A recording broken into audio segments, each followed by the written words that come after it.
Usually when we talk about a medical diagnosis, there is this expectation of clinical precision. Right, yeah, it's supposed to be straightforward. Exactly.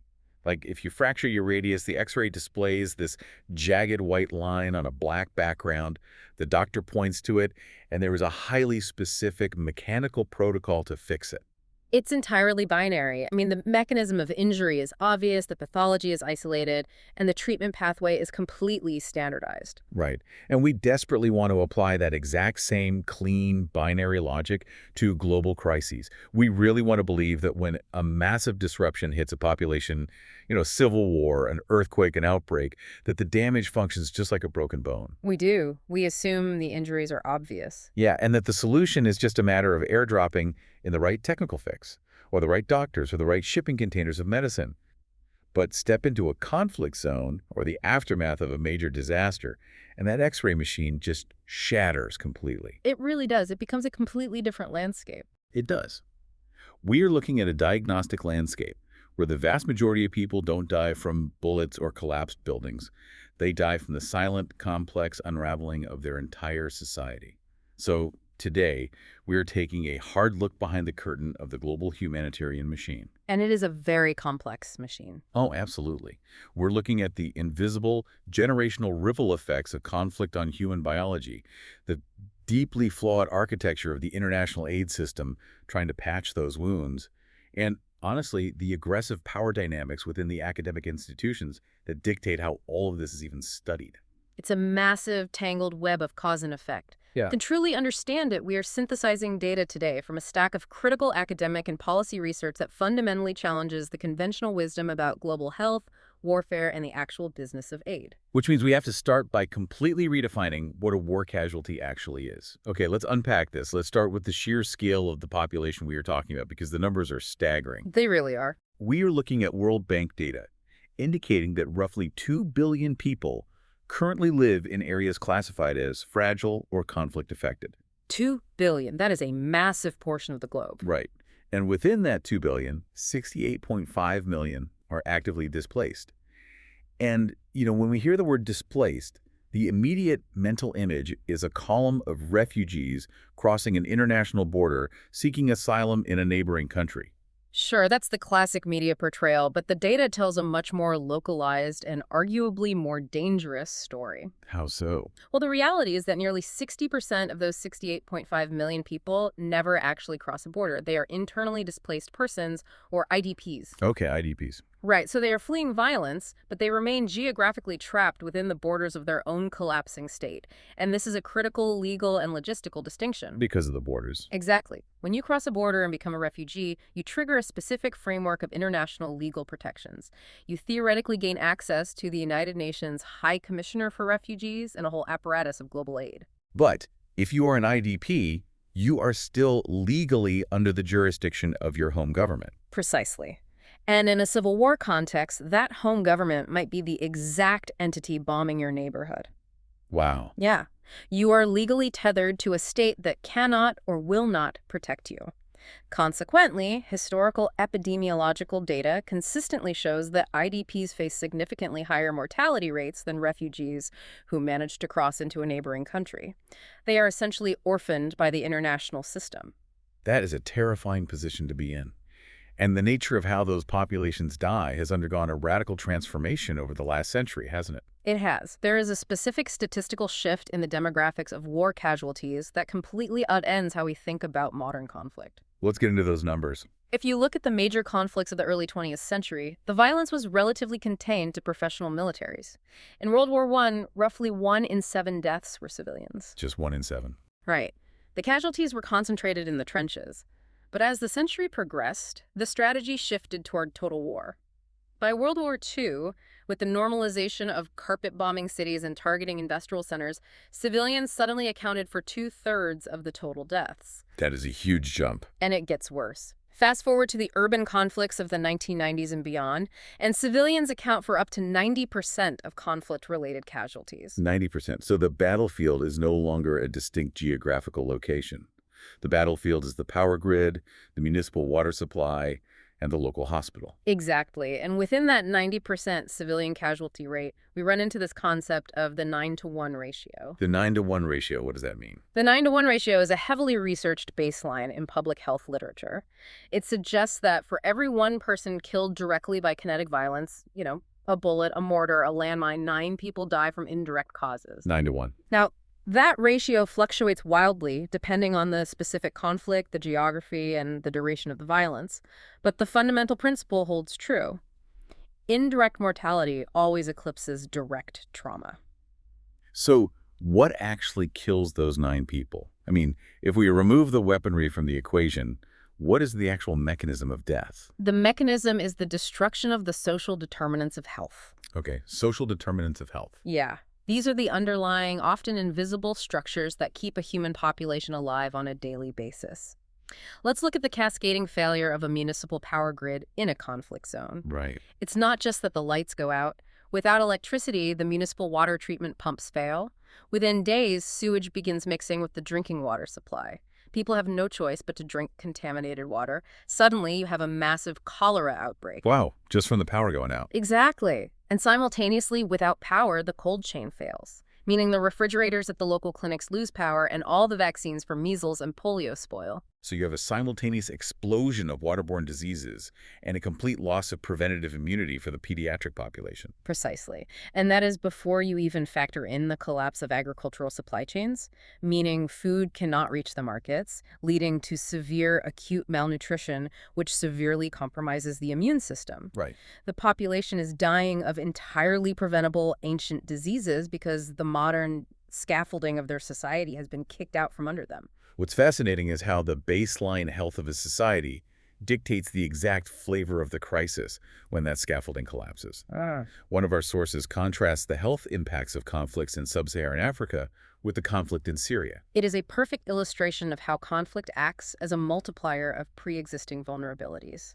In many sub-Saharan African contexts, before a conflict even begins, the population might be managing high baseline levels of malnutrition, endemic malaria, and a relatively fragile primary healthcare infrastructure. So they are already vulnerable. Yes. When war breaks out, the disruption immediately accelerates those specific vulnerabilities.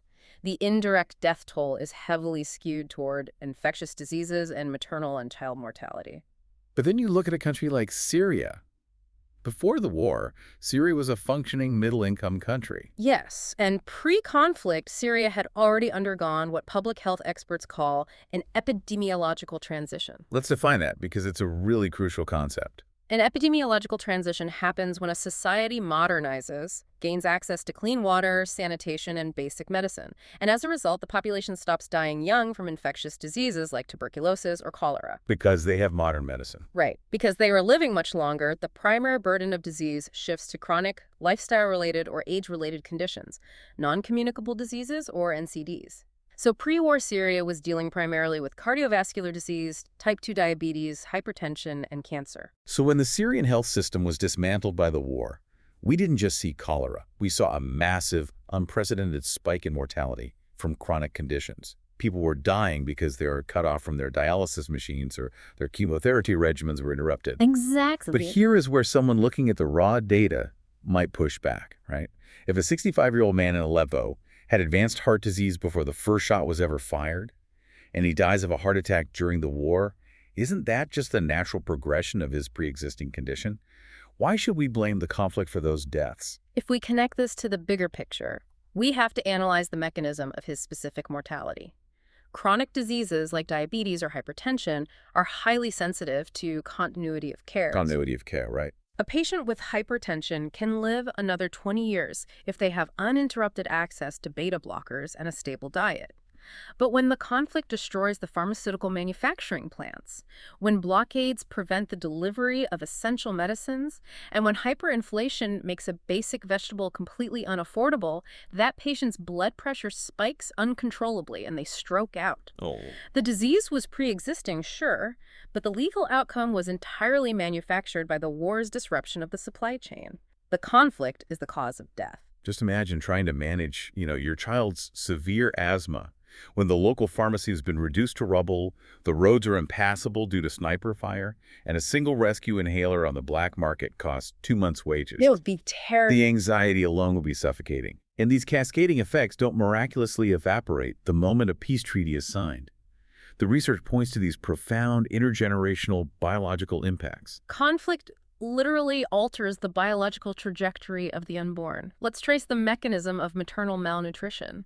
If a woman is pregnant in a conflict zone, she is facing severe caloric restriction and chronic elevated cortisol levels from the stress of violence. That environment restricts the intrauterine growth of the fetus. The baby is born with a low birth weight. Which we often treat as a short-term neonatal issue, something that could be fixed with a few months of extra feeding. But the epidemiological data shows it is a permanent reprogramming of the child's metabolism.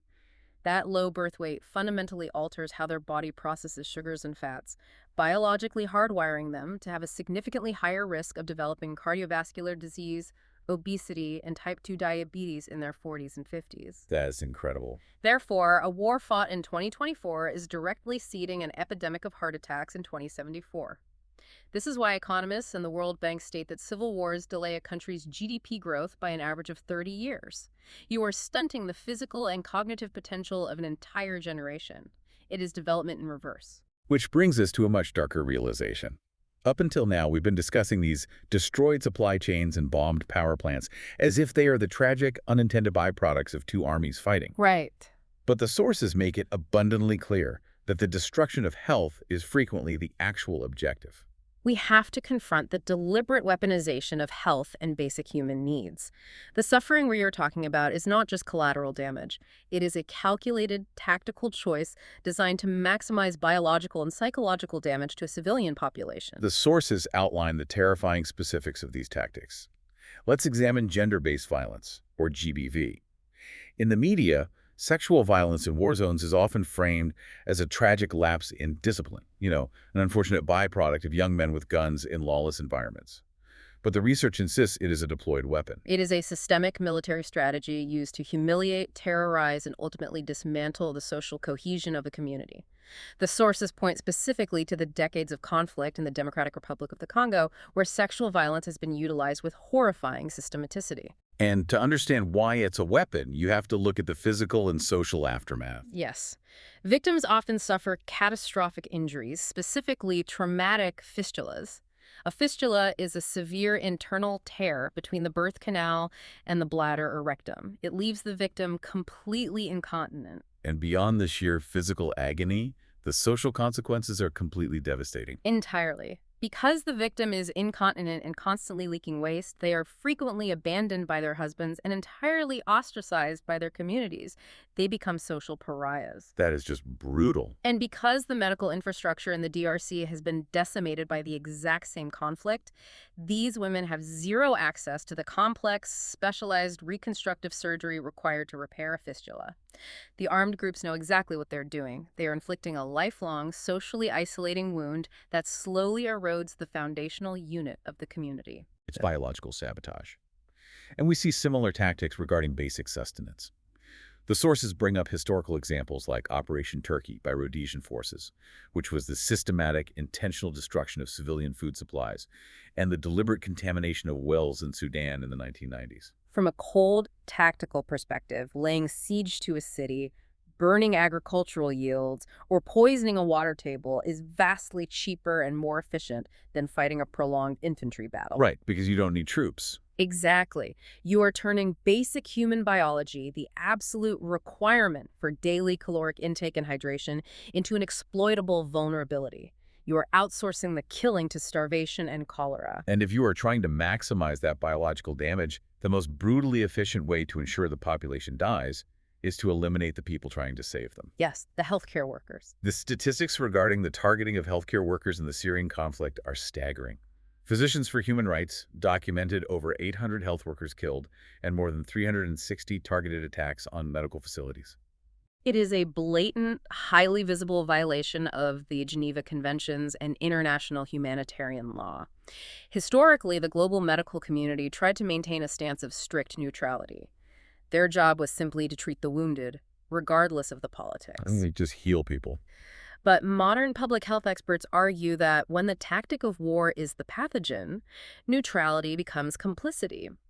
You cannot treat an outbreak of cholera without addressing the contaminated water, and you cannot treat a sudden influx of trauma patients without addressing the fact that a sovereign military is systematically dropping barrel bombs on pediatric wards. Here's where it gets really interesting. Treating patients in that environment is like frantically bailing water out of the hull of a sinking ship while someone else is standing right next to you, actively drilling new holes. That is exactly what it's like. Eventually, you have to stop bailing and confront the person with the drill. Public health institutions have to track, measure, and aggressively report the bombing of hospitals with the same rigorous empirical data collection they use to track the spread of the Ebola virus. Which brings us to the inevitable response. When a crisis reaches this level of severity, when the ship is sinking and the casualties are mounting, the international community eventually intervenes. We mobilize the global humanitarian apparatus. But we have to ask, how effective is that machine? Right. This leads us into the highly critical analysis by Colombo and Pavignani on the recurrent systemic failings of medical humanitarianism. This analysis is absolutely scathing. They state that the humanitarian enterprise has an extraordinary capacity to absorb criticism, not reform itself, and yet emerge strengthened. That is a brilliant and terrifying sentence. It really is. It implies a multi-billion-dollar industry that thrives on its own dysfunction. It forces us to look at the aid industry not as a purely altruistic endeavor, but as an economy with its own deeply entrenched incentives. To understand why the response so frequently fails the populations it claims to serve, the authors introduce a critical dichotomy: the noisy crisis versus the forgotten crisis. And this distinction dictates everything. The single distinction dictates the flow of billions of dollars. Let's break down the noisy crisis first. The quintessential example they provide is the 2010 earthquake in Haiti. Haiti was a perfect storm for a noisy crisis. It happened in the Western Hemisphere, just a short flight from major U.S. media hubs. It generated massive wall-to-wall cable news coverage, which instantly provoked an unprecedented emotional and financial outpouring from the global public and international donor governments. It was everywhere. The response was staggering. Within weeks, over 400 distinct medical non-governmental organizations, or NGOs, registered in the country. Now, on the surface, 400 medical NGOs sounds like a miracle. That's thousands of doctors and tons of supplies. But the paper paints this influx as an absolute logistical nightmare. A total nightmare. Let's imagine how this actually plays out on the ground. Think about a senior surgical nurse who has been working at the Maine State University Hospital in Port-au-Prince for 20 years. The earthquake hits, her hospital is severely damaged, and she is working 48-hour shifts, trying to stabilize crush injuries with zero pain medication. Then, the international cavalry arrives. The arrival of those 400 NGOs is comparable to 400 different construction companies showing up to build a single house. But none of them have a shared blueprint. They all speak different languages, and they refuse to talk to each other. Oh, man. You have hundreds of organizations, many with completely inexperienced staff who have never worked in a disaster zone, clogging up the single-functioning airport runway. They take up all the available fuel, vehicles, and secure housing. And then they begin setting up their own parallel clinics right next to the struggling national hospitals. And the coordination efforts are completely exclusionary. The UN cluster meetings, which are supposed to organize the response, are held entirely in English, instantly disenfranchising the local Haitian medical professionals and government officials who operate in French and Haitian Creole. Exactly. But the most insidious damage is what happens to that senior Haitian surgical nurse we mentioned. This is the mechanism of brain drain. An international NGO sets up an air-conditioned field hospital a mile down the road. They have massive donor funding, so they can afford to pay salaries in U.S. dollars that are 5 to 10 times higher than what the Haitian Ministry of Health can pay. So obviously she leaves. That senior nurse, who is completely exhausted in trying to feed her own displaced family, is obviously going to leave the national hospital to go work for the NGO. Which completely gets the host country's actual permanent medical infrastructure. Yeah. And what happens 6 months later? The news cycle moves on. The global attention shifts to a new disaster. The donor funding dries up, and those 400 NGOs pack up their tents and fly home. Wow. That senior nurse is suddenly unemployed, the temporary clinic is gone, and the national hospital is permanently missing its most experienced staff. The uncoordinated, hyper-competitive influx of aid actually left the local health system weaker than it was before the earthquake. That is the devastating reality of a noisy crisis. So what happens in a forgotten crisis? A forgotten crisis is a place like the Democratic Republic of the Congo, or northern Uganda during the Lord's Resistance Army conflict, or Yemen before it finally pierced the mainstream consciousness. In these regions, the baseline suffering is often more severe, and the mortality rates are astronomically higher than in noisy crises, but there are no camera crews. Right. Because there is no media hype, there is no public pressure on politicians, and therefore the donor funding is a mere trickle. It essentially reduces global health equity to an aid lottery based entirely on media algorithms and geopolitical convenience. The paper categorizes these as extrinsic or distant causes of failure. Life or death decisions about resource allocation are being made in boardrooms in Geneva, London, or Washington, D.C., completely disconnected from the epidemiological reality on the ground. And those distant decisions are entirely driven by donor agendas. One of the most glaring examples they highlight is the medical response in northern Uganda. Yeah, let's talk about Uganda. The actual acute health needs of that conflict-affected population were incredibly diverse. They were dying from basic trauma, severe malnutrition, and rampant malaria. Yet, if you looked at the healthcare landscape provided by the international NGOs, it was completely dominated by HIV/AIDS programming. Why? I mean, if the local population is bleeding out or dying of malaria, why are all the clinics focusing on HIV? Because at that specific moment in the early 2000s, combating HIV/AIDS was the fashionable, heavily prioritized cause for massive international donor organizations. That is where the grant money was. Ah, of course. If an NGO wanted to secure funding to keep their lights on, they had to write proposals for HIV programs, regardless of the fact that empirical evidence showed it was not the primary acute driver of mortality for that specific population at that time. They treated the disease the donors cared about, not the disease killing the patient in front of them. But isn't any help better than no help? I mean, why does it matter if there are 400 NGOs? Because fragmentation destroys local systems. Disjointed supply chains, redundant services, and brain drain actually weaken the host country's health infrastructure over the long term. It's a total misalignment of incentives. But we have to shift from the boardroom to the actual dirt and gravel of the field, because the paper also details the ground-level errors, what they call the cultural and value-laden failures. This is where we see how even well-intentioned, highly funded interventions can cause active harm when they ignore the human element. The physical posture of the humanitarian industry often creates an immediate, insurmountable barrier.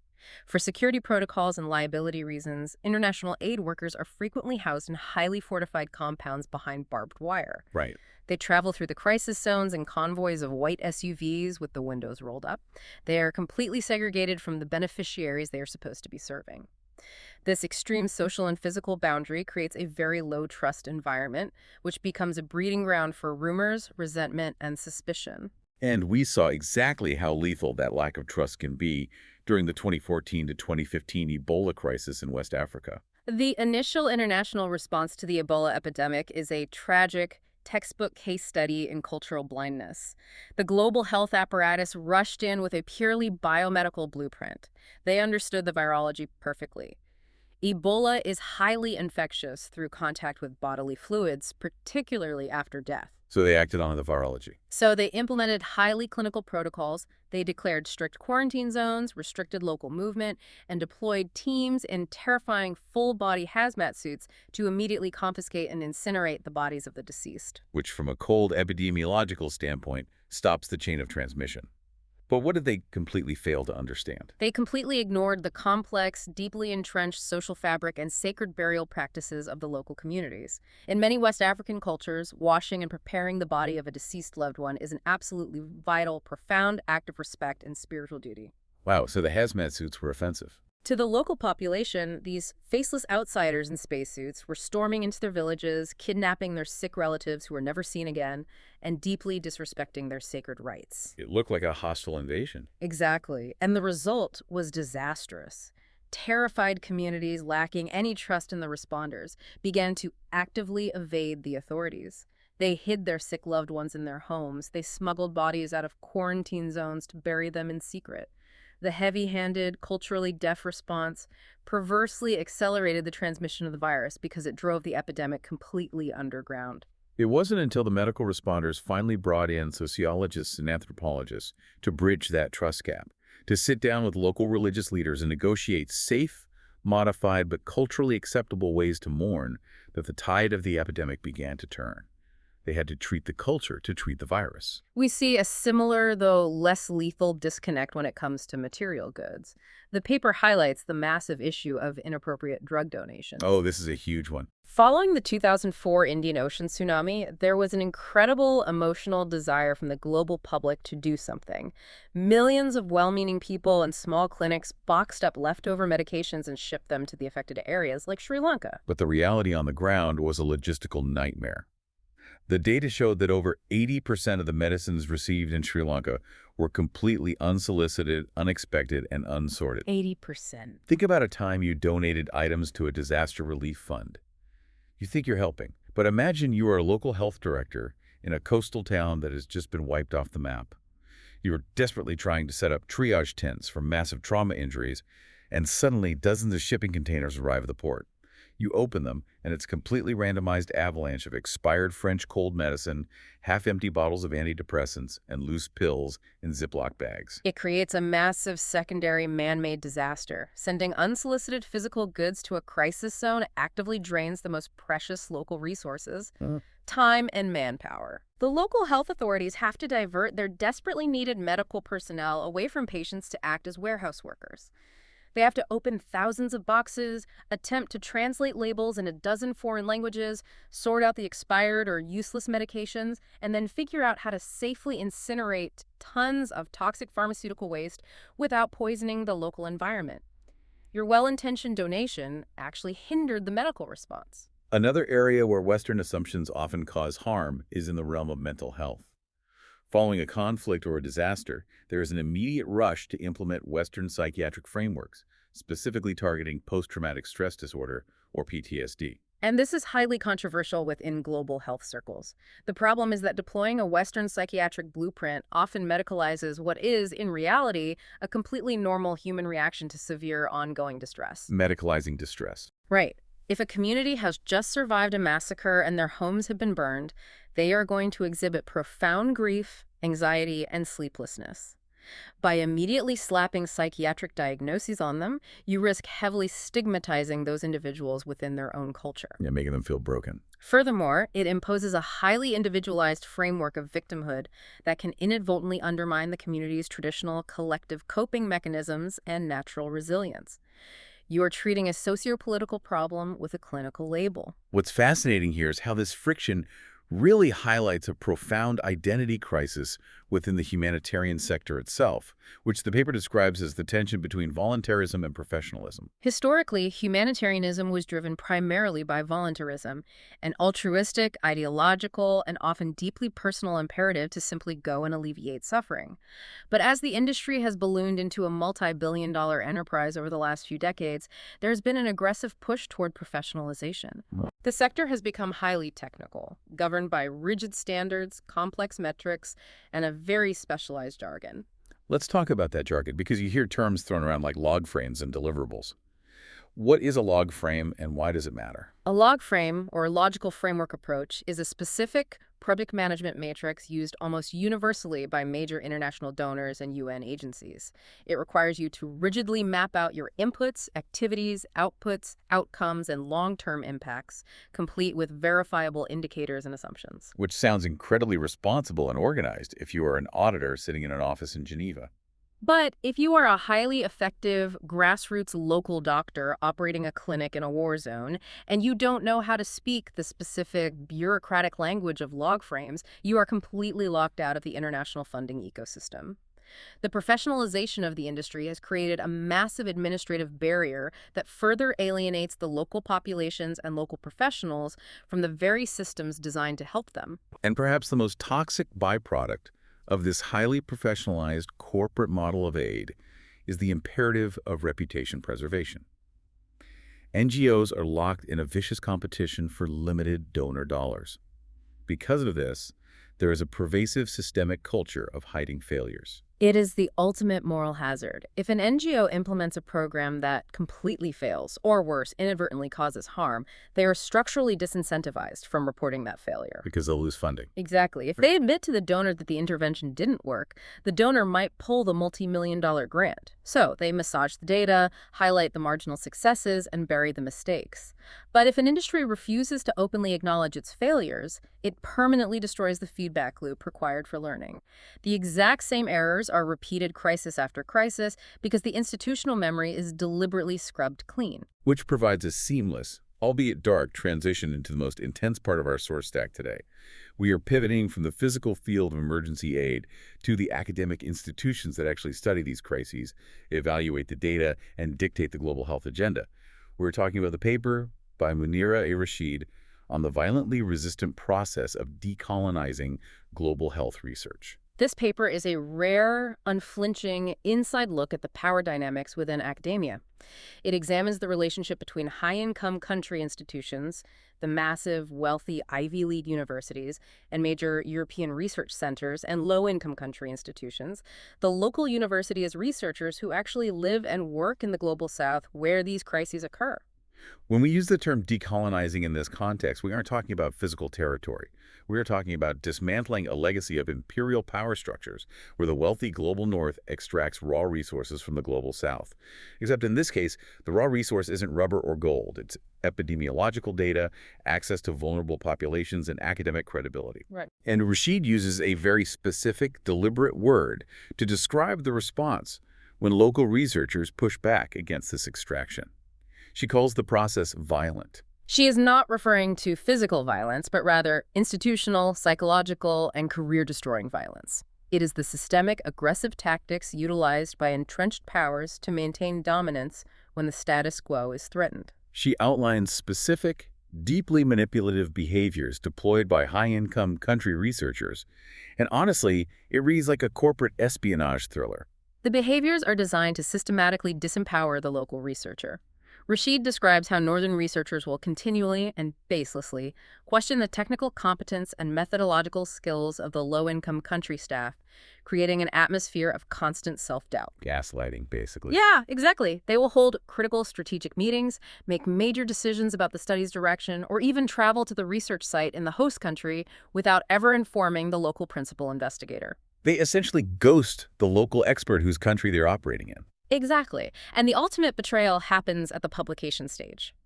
The Northern researchers will take the raw data collected by the local team, analyze it, write the paper, and submit it to a prestigious, high-impact medical journal. And take all the credit. They will decide the order of authorship entirely among themselves, frequently relegating the local researchers to a footnote, or sometimes not even informing the local investigator that the paper exists until it is already in print. And if the local researcher realizes what is happening and tries to assert their intellectual property rights, the retaliation is brutal. Rashid describes how the Northern researchers will bypass the investigator entirely and communicate unsubstantiated allegations, hints of incompetence or mismanagement, directly to the senior leadership of the local university. They leverage their massive financial weight to coerce the local institution into silencing their own researcher. It is institutional bullying. But what makes Rashid's analysis so profound is her intellectual honesty. She doesn't solely blame the wealthy Northern universities. She holds the institutions in the Global South accountable as well. She explores why this dynamic is allowed to persist. Because it's a two-way street. It is a painful Faustian bargain. Low-income country institutions frequently and willingly trade away their own autonomy and intellectual property. Why would they do that? They do this because they are starved for resources. They capitulate to the Northern universities in exchange for essential grant funding, advanced laboratory equipment, and the massive academic prestige of having their local university's name affiliated with an Ivy League institution in a major journal. They accept a subservient, extractive role because openly fighting the system is incredibly risky. It threatens the very financial survival of their institution. But Rashid has clearly decided to fight back, and she provides a literal, step-by-step survival guide for local investigators trying to navigate this minefield. It's a masterclass in institutional self-defense. First, she says you must treat the initial grant agreement like a hostile contract. Read every single clause, specifically the ones regarding data ownership and publication rights.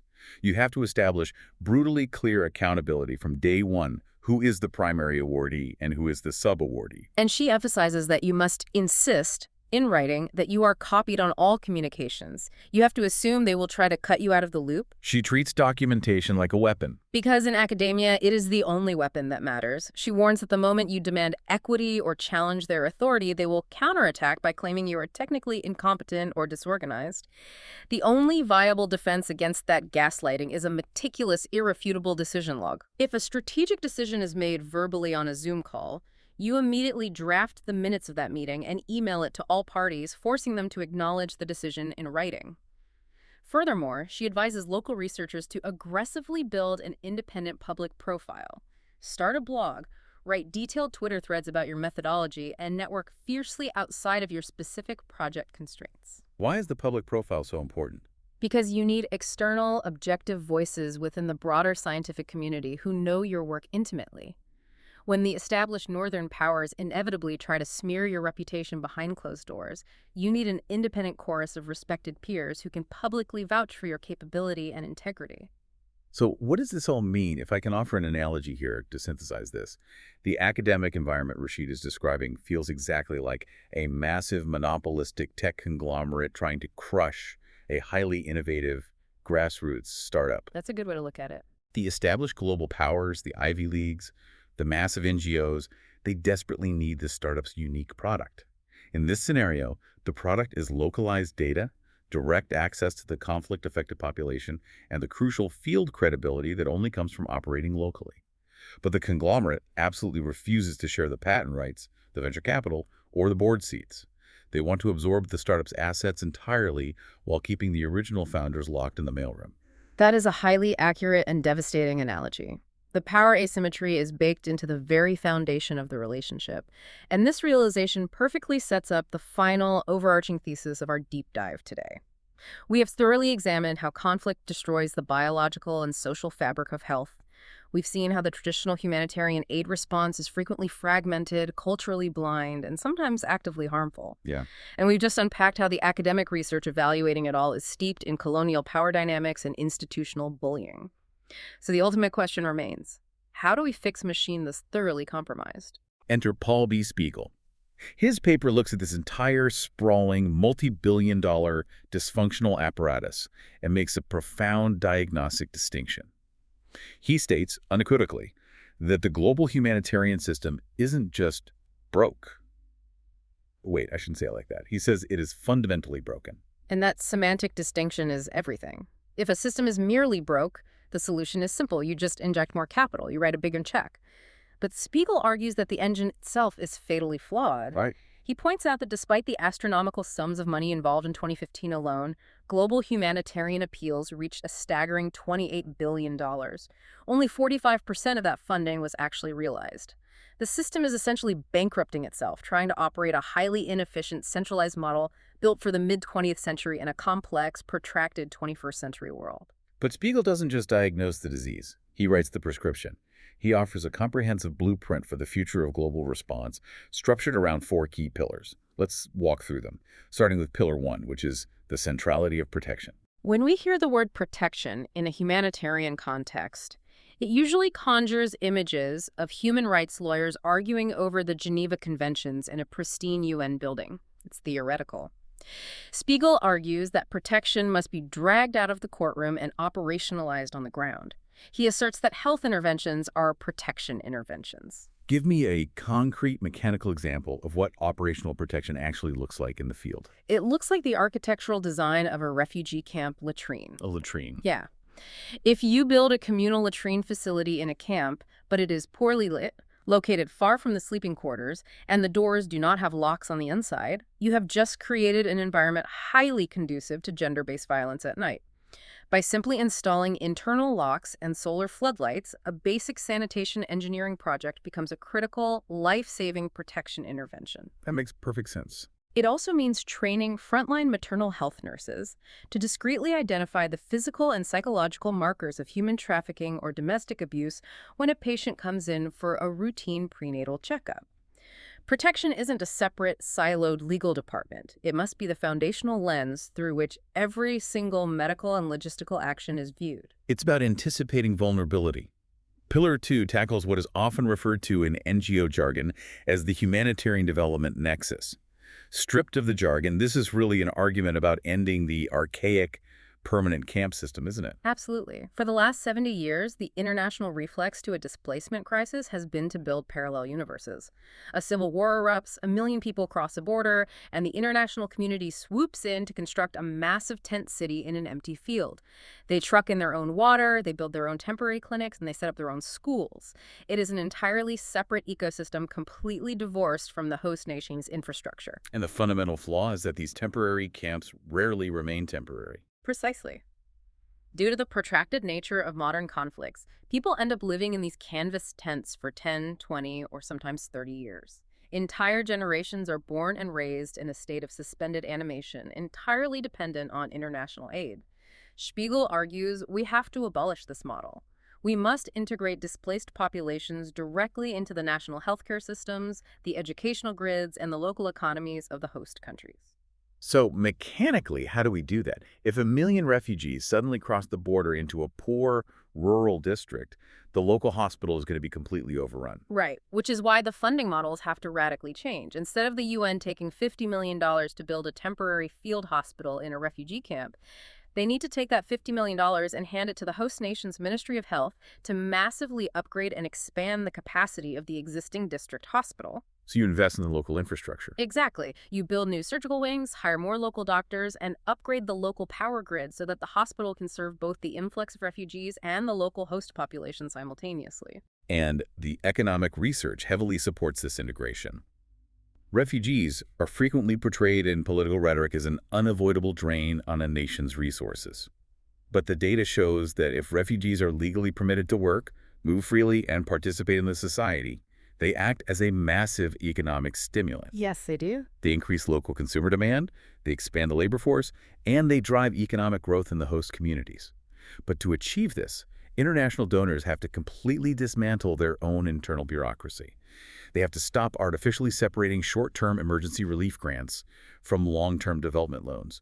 They have to merge those funding streams to build permanent, resilient local systems. Which leads us directly into Pillar 3, which is perhaps the most controversial, remaking leadership. And here, Spiegel points a very direct, highly critical finger at the World Health Organization itself. He does not hold back. He argues that the WHO in its current iteration is far too bureaucratic, deeply paralyzed by politics, and chronically hesitant to speak out against its own member states, even when those states are actively violating human rights or deliberately mismanaging an outbreak. You have to understand the structural DNA of the WHO. It is a normative, consensus-driven organization controlled by its member states. It was designed to set global standards for things like air quality or vaccine efficacy. It was fundamentally not built to be an agile, aggressive, command and control emergency responder. Right. Spiegel argues that in the acute phase of a massive crisis, coordinating by consensus, where you try to get 400 disparate NGOs in a room in Haiti to all agree on a shared plan, is a guaranteed recipe for paralysis. So what is the alternative model? He advocates for a ruthless streamlining of leadership. We need a system with far fewer but highly operational, highly competent actors who possess strict command and control authority. He points to agencies with highly vertical logistical structures like the World Food Program, UNHCR, UNICEF, and independent medical groups like MSF. So more top-down in a crisis. When a complex crisis hits, you don't need a committee. You need a designated, empowered leader making hard, unilateral logistical decisions based strictly on epidemiological needs, completely insulated from political relationships or the desire to make every small NGO feel included. And finally, Pillar 4, efficiency and sustainability. Yeah. We need to completely revolutionize how we finance global survival. The traditional model of funding humanitarian aid is entirely reactive. An earthquake destroys a city, and the UN immediately passes around a metaphorical hat, begging donor nations to pledge money. It takes months for those pledges to actually hit the bank accounts, by which point the crucial window for acute trauma care has long closed. Spiegel points to the desperate need for innovative financing, specifically involving the private sector and advanced risk modeling. He mentions two specific mechanisms that sound like they belong on Wall Street, not in a disaster zone: pandemic bonds and the African risk capacity. Let's drill down into the mechanics of these. How exactly does a pandemic bond work? Think of it as specialized catastrophe insurance layered into the global financial markets. The World Bank introduced pandemic bonds as a way to pre-position capital. Investors buy these bonds, and as long as there is no major global outbreak, they receive a very healthy return on their investment. Okay, makes sense. However, the bonds are tied to highly specific parametric triggers, for example. If a specific strain of a virus crosses multiple international borders and hits a predetermined mortality threshold, the bond automatically defaults. The investors lose their principal, and that massive pool of capital is instantly automatically unlocked and wired directly to the affected country's health ministries. That is brilliant. It completely bypasses the political delays. You don't have to wait for Congress or Parliament to debate an aid package. The mathematical trigger is hit, and the cash flows immediately. Exactly. And the African risk capacity operates on a similar principle, but for climate disasters. It is an insurance pool created by and for African nations. The participating countries pay annual premiums based on advanced meteorological risk modeling. So they bet against the weather. Basically, if a severe drought hits specific geographic markers, the insurance policy pays out immediately, long before the crops fail entirely. It allows the government to buy food and stabilize the population before the drought devolves into a full-scale famine. It shifts the model from retroactive charity to proactive risk management. But of all the efficiencies Spiegel mentions, the most fascinating and perhaps the most disruptive to the traditional aid industry is the aggressive push to scale up multi-purpose cash transfers. It is a radical paradigm shift. The proposal is simple. Instead of spending millions of dollars to purchase rice in the American Midwest, load it onto cargo ships, sail it across the ocean, truck it into a conflict zone, and hand out physical bags of grain to families, just give the families unrestricted cash on a debit card or a mobile phone. Wait, giving people unrestricted cash in a war zone, doesn't that invite corruption or misuse? I mean, won't people spend the money on alcohol or weapons? Or won't it just be immediately confiscated by the local warlord? It is the most common, deeply ingrained fear among donors. But a decade of rigorous economic and sociological evidence overwhelmingly proves the exact opposite. Handing out physical goods is what is actually massively inefficient. Remember the 80% of useless drugs shipped to Sri Lanka? Oh yeah, the random Ziploc bags of pills. Or consider a family that receives a UN tent and a bag of flour, but what they actually need is medication for their sick child. They end up selling the flour on the black market at a massive loss just to get the cash they need. So the physical goods distort the local economy anyway. Exactly. When you give unrestricted cash, you are providing the two most vital resources in a crisis: dignity and choice. Families are the ultimate experts on their own immediate needs. For one family, the priority might be repairing the roof of their home. For another, it might be paying off a local debt to avoid violence. For another, it's buying local produce. Furthermore, that cash is immediately injected into the local markets.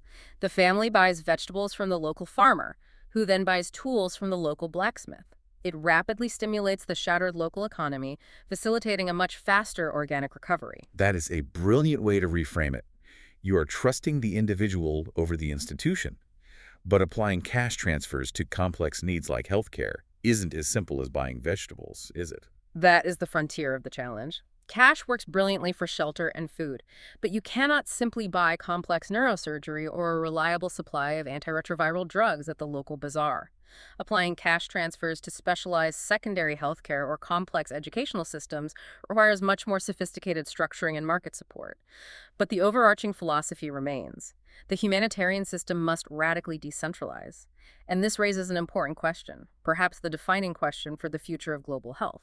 Lay it on me.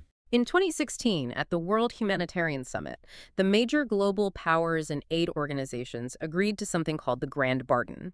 They made a formal promise to fundamentally shift the power dynamics by channeling at least 25% of all global humanitarian funding directly to local governments and national responders, cutting out the international middlemen. Right. But here's the question.